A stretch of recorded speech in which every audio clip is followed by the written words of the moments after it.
Hello friends, welcome and welcome back to my channel again. तो कैसे हैं आप सभी। मैं तान्या खान सैफी फिर से आपके सामने एक छोटा सा वीडियो लाई हूँ जो कि है स्कॉलरशिप के लिए कि आखिर स्कॉलरशिप कितनी आती है, कितनी नहीं आती, कौन सी कैटेगरी की कितनी आती है, कौन सी कैटेगरी की बिल्कुल नहीं आती है, कौन से ऐसे बच्चे होते हैं जो फॉर्म भी भरते हैं लेकिन उनकी स्कॉलरशिप फिर भी नहीं आती। तो आखिर ऐसा क्या रीजन रहता है, वो सब चीजें हम इस वीडियो में बात करने वाले हैं। और बहुत ज्यादा हवा चल रही है बट मैंने सोचा कि हाँ, थोड़ा सा बाहर निकल कर वीडियो बनाते हैं, तो इसलिए मैं बाहर आई। लेकिन कैमरा भी बहुत ज्यादा हिल रहा है तो उस चीज को आप मैनेज कर लेना, पता नहीं क्यों हिल रहा है इतना। हम्म ओ, हवा से हिल ही रहा है। मैं सोच रही हूँ बैठकर वीडियो बना लूं बट ठीक है, ऐसे ही चलते हैं। ठीक है, आप सिर्फ मेरी बातों पर ध्यान दीजिए, आप कैमरे वाले पर ध्यान मत दो। ठीक है, बैकग्राउंड पर बिल्कुल ध्यान मत दो। लेकिन ये बैकग्राउंड मुझे सबसे ज्यादा अच्छा लगता है क्योंकि नेचुरल है बिल्कुल, और मुझे नेचुरल बैकग्राउंड बहुत अच्छे लगते हैं। और थोड़े से और पेड़ पौधे होते पीछे तो बहुत मजा आता, बट अभी ठीक है, कोई बात नहीं है तो इसी से काम चला देते हैं। तो हम बात करने वाले हैं हमारी स्कॉलरशिप के बारे में कि हाँ, आखिर प्राइवेट कॉलेज की और गवर्नमेंट कॉलेज की जो स्कॉलरशिप होती है उसमें क्या क्या डिफरेंट रहता है और कितनी आती है, किन बच्चों की आती है, किन बच्चों की नहीं आती है। तो हम इससे पहले आपकी फीस के बारे में डिस्कस कर चुके हैं कि मेरी जो फीस है मेरे प्राइवेट कॉलेज की वो कितनी है। मैं वीडियो डाल चुकी हूँ, आप जाकर चेक कर सकते हैं। फीस के अकॉर्डिंग ही आप फिर स्कॉलरशिप को देखना कि हाँ, आखिर अगर इतनी फीस है तो हमें स्कॉलरशिप इतनी मिल जाती है। पहले आप इस वीडियो को देख लो, फिर उसके बाद मेरे प्राइवेट कॉलेज की फीस देखनी है, मेरा कौन सा प्राइवेट कॉलेज है उसकी फीस कितनी है। ठीक है, तो अभी हम आगे बढ़ते हैं कि आखिर स्कॉलरशिप जो है उसका कितना परसेंटेज आता है हमारी फीस का। तो सबसे पहले बात करते हैं हम गवर्नमेंट की फीस की। जो गवर्नमेंट की जो फीस होती है वो कितनी होती है और उसका जो रिटर्न होता है वो कितना आता है। तो हमारा जो गवर्नमेंट का जो फीस रहता है वो रहता है सिर्फ और सिर्फ 40,000। जब हम किसी भी कॉलेज में एडमिशन लेते हैं तो वहां पर हमें एक अलॉटमेंट लेटर मिलता है। उस अलॉटमेंट लेटर ही में तब मिलता है जब हम 40,000 रुपए जमा कर देते हैं, चाहे वो प्राइवेट कॉलेज हो या गवर्नमेंट कॉलेज हो। तो अब प्राइवेट में तो 40,000 के बाद भी फिर बाद में देते रहते हैं, लेकिन स्टार्टिंग में इतना ही रहता है। ऐसे ही गवर्नमेंट कॉलेज है, गवर्नमेंट कॉलेज में जब हम एडमिशन लेने के लिए जाएंगे तो वहां पर अपनी सीट पक्की कराने के लिए हमको 40,000 रुपए पे करने पड़ेंगे। वो भी ऑनलाइन या फिर आप उनको कैश भी दे सकते हैं, लेकिन ऑनलाइन ही इसका रहता है। ठीक है, तो हम उनको कैश दे देंगे, हमारा जो है सीट पक्की हो जाएगी। वो 40,000 रुपए हमारे जाते हैं गवर्नमेंट और प्राइवेट कॉलेज में। गवर्नमेंट कॉलेज में क्या होता है, फिर हम बच्चे जितने भी होते हैं फॉर्म भरते हैं, फॉर्म अप्लाई करते हैं, फिर उन्हें उतने ही पैसे, सारे वो पैसे वापस आ जाते हैं। उससे 2-4 हजार रुपए फालतू भी आ सकते हैं, या 2 से 4 हजार रुपए कम भी आ सकते हैं। ठीक है, 40 दिए हैं, 40 भी आ सकते हैं, 42 भी आ सकते हैं, 38 भी आ सकते हैं। ठीक है, तो आपका ज्यादा इसमें खर्चा होता नहीं है गवर्नमेंट कॉलेज में। आपकी सिर्फ 2% ही आपका लगेगा, अगर लगा तो, वरना तो आपका ज्यादा से ज्यादा आपको वापस मिल जाएगा। ठीक है, और ऐसा भी हो जाता है कि हाँ, लेकिन जो आपका हॉस्टल और मेस वगैरह का जो खर्चा होता है वो सिर्फ आपका आपके ऊपर रहता है कि आप, लेकिन वहाँ के जो गवर्नमेंट कॉलेज के जो हॉस्टल रहते हैं उनकी फीस बहुत कम रहती है। ठीक है, तो आपका थोड़ा बहुत ही मिनिमम में काम चल जाता है। लेकिन अगर प्राइवेट की बात करें तो कितनी फीस आखिर वापस आ जाती है। प्राइवेट कॉलेज की हर फीस जो है वो अलग अलग होती है। ऐसा नहीं है कि फीस हर किसी की सेम होती है, नहीं। सबकी अपनी अपनी क्वालिटी के हिसाब से फीस वो अपना रखते हैं, और उसी हिसाब से वो अपना साइड पर वो आपको फीस वही मिलती है जो गवर्नमेंट जो प्राइवेट कॉलेज की फीस होती है। ठीक है, सबकी मेंशन रहती है, ऐसा नहीं कि आप कॉलेज जाकर ही आप पता चलेगा कि कितनी फीस है, साइड पर आपको मिल जाएगी। ठीक है, तो मेरे कॉलेज की फीस मैंने आपको पहले ही बता दी है। तो जो इसमें भी यही होता है, जो आपकी गवर्नमेंट जो आपको स्कॉलरशिप प्रोवाइड करती है वो सबको एक जैसी ही प्रोवाइड करेगी।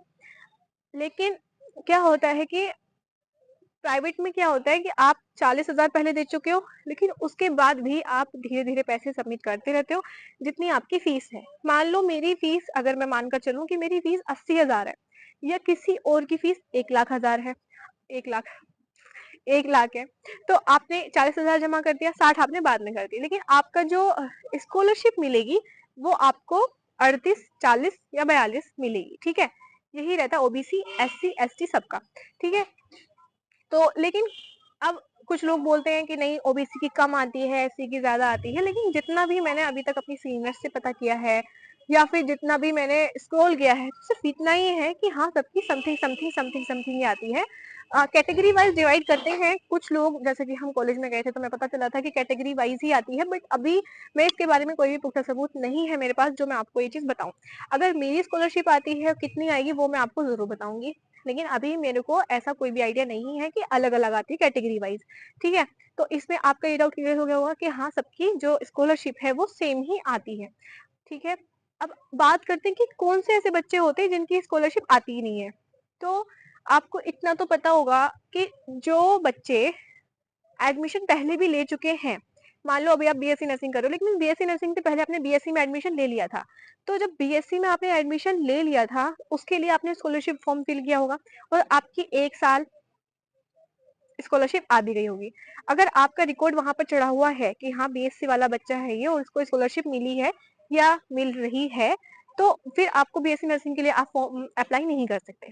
आपको पहले वहां से स्टॉप कराना होगा, वहां से आपका बिल्कुल मतलब होता है कुछ ऊपर जाके बात करनी होती है, वहां से अगर आप खत्म कराते हैं उसके बाद ही आप फॉर्म अप्लाई कर सकते हैं, तभी आपकी स्कॉलरशिप आती है। आप दो दो बार किसी भी चीज से नहीं ले सकते कि आप सोचो कि बीएससी भी चल रही है वहां से भी स्कॉलरशिप लेते हैं और बीएससी नर्सिंग भी करते हैं यहाँ से भी स्कॉलरशिप, तो ऐसा नहीं होता है। आपको सिर्फ एक ही जगह से एक ही बार में स्कॉलरशिप मिलेगी। ठीक है, तो ये तो हो गई उन बच्चों की बात जो कि पहले से ही एडमिशन ले चुके हैं और जिनका फ्रेश एडमिशन है, बिल्कुल 12th के बाद उन्होंने सिर्फ अभी बीएससी नर्सिंग में एडमिशन लिया है, तो वो आराम से अपना फॉर्म अप्लाई कर सकते हैं और उनकी स्कॉलरशिप आने के चांसेस भी ज्यादा है।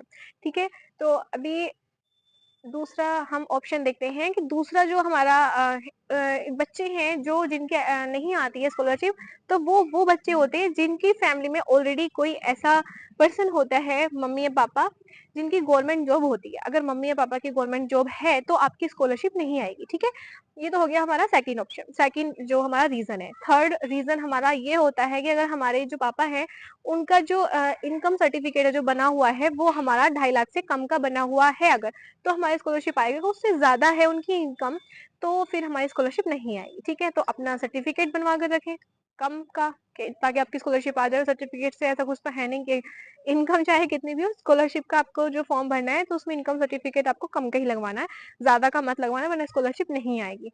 ठीक है, तो ये था हमारा कि रीजन जो कि हमारे जिन बच्चों की स्कॉलरशिप नहीं आती है, और मैंने आपको बता भी दिया कि गवर्नमेंट में प्राइवेट में कितनी स्कॉलरशिप आती है। आई होप अब आपका डाउट क्लियर हो चुका होगा। लेकिन हर कॉलेज का अलग अलग होता है कि हाँ किसी कॉलेज में आती है किसी कॉलेज में नहीं आती है, वो आपको पहले से ही डिसाइड करना है। ये मेरा पर्सनली मैं जेन्युइन बोल रही हूँ कि हाँ आपको कॉलेज में पता करना है, हर कॉलेज का सेम नहीं रहता है। कुछ कॉलेज ऐसे होते हैं जिनमें आती है, लेकिन कुछ कॉलेज ऐसे होते हैं जिसमें नहीं आती है। वेट कर रहे हैं कि हमारी आएगी या नहीं आएगी। ठीक है, तो ये था हमारे स्कॉलरशिप को लेके पूरा जितना भी आपके मन में डाउट था वो मैंने बता दिया है जितना मुझे पता था। ठीक है, मैंने ऐसा कुछ भी ऐड नहीं किया है जो कि मुझे नहीं पता था और मैं बिना बात के आपको बता दूं। मैंने एकदम जेन्युइन बोला है, जो बोला है जितना मेरे माइंड में था। ठीक है, तो अभी स्कॉलरशिप के फॉर्म फिल हो रहे हैं। अगर आप फर्स्ट सेम सेकंड जो सॉरी जो अगर आप फर्स्ट ईयर में हो तो आराम से फॉर्म फिल कर दो। लास्ट डेट आई थिंक निकल गई थी फिर से बढ़ गई है। ठीक है, तो अभी हमारा ये डाउट क्लियर होता है और हम मिलते हैं हमारी नेक्स्ट वीडियो में। तब तक के लिए टाटा बाय बाय, और हाँ ऐसे ही सपोर्ट करते रहिए और चैनल को सब्सक्राइब किए बिना बिल्कुल मत जाइएगा। Thank you so much, bye.